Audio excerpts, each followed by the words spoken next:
नमस्कार दोस्तों, नाग पंचमी की कथा के अनुसार प्राचीन काल में किसी नगर में एक सेठ जी थे। सेठ जी के 7 पुत्र थे और उन सभी की शादी हो चुकी थी। 7 पुत्रों की बहुओं में सबसे छोटी बहू सबसे ज्यादा विदुषी, सुशील और संस्कारी थी। एक दिन सबसे बड़ी बहू ने सारी देवरानियों से कहा कि घर को लीपने के लिए पीली मिट्टी ले आते हैं। सभी बहुएं डलिया और खुरपी लेकर मिट्टी लेने चल दी। जब वह मिट्टी खोदने लगी तब वहाँ एक सर्प निकला।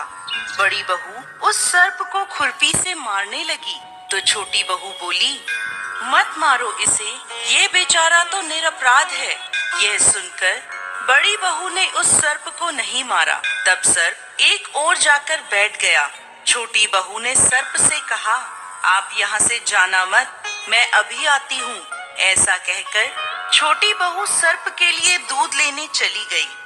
घर पहुँचकर वो अपने कामों में लग गई और सर्प को किया वादा भूल गई।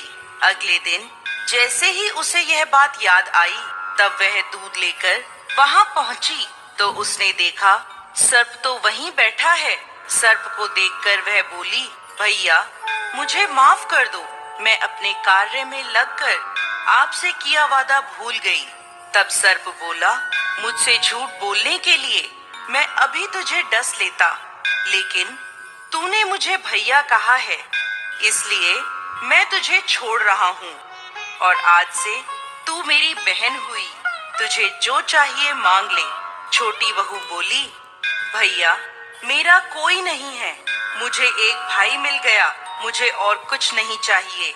बस जब भी मैं अपने भाई को पुकारूं, तुम चले आना। कुछ दिनों बाद सावन के महीने में सेठ जी की सभी बहुएं अपने अपने पीहर जाने लगी और छोटी बहू से बोली, तेरा तो कोई पीहर नहीं है, तू कहाँ जाएगी?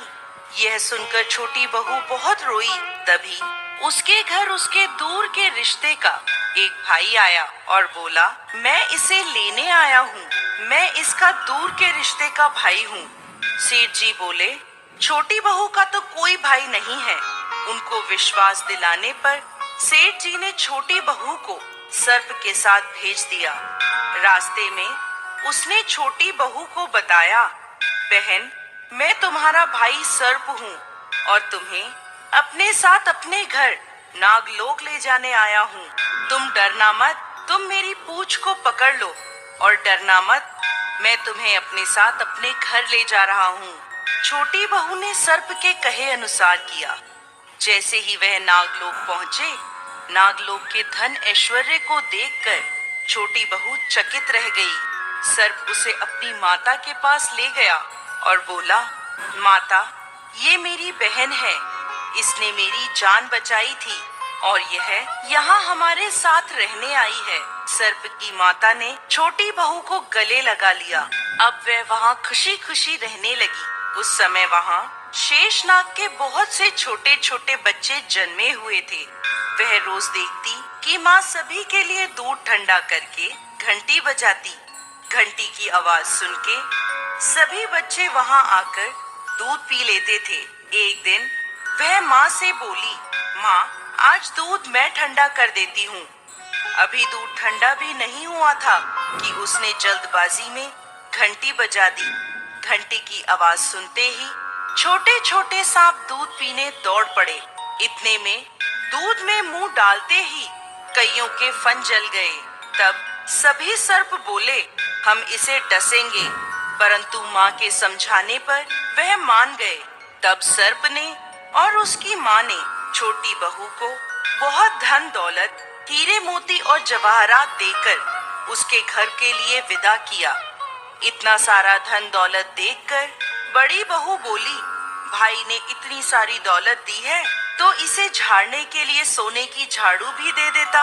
यह सुनकर सर्प ने सोने की झाड़ू भी लाकर दे दी और उसके साथ उसे उसकी माँ की तरफ से हीरे मोती और मणियों का एक अद्भुत हार दिया। उस हार की प्रशंसा सारे नगर में होने लगी।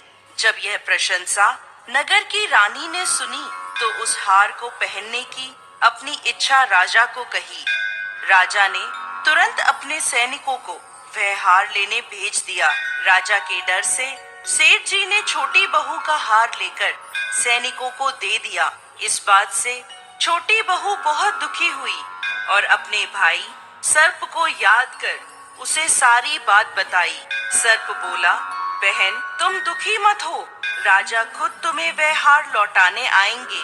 रानी ने जैसे ही वह हार पहना, वह हार सर्प बन गया और रानी ने डरकर वह हार फेंक दिया। यह देखकर राजा ने छोटी बहू को उपस्थित होने का आदेश दिया। सेठ जी स्वयं छोटी बहू को लेकर उपस्थित हुए। राजा ने छोटी बहू से पूछा,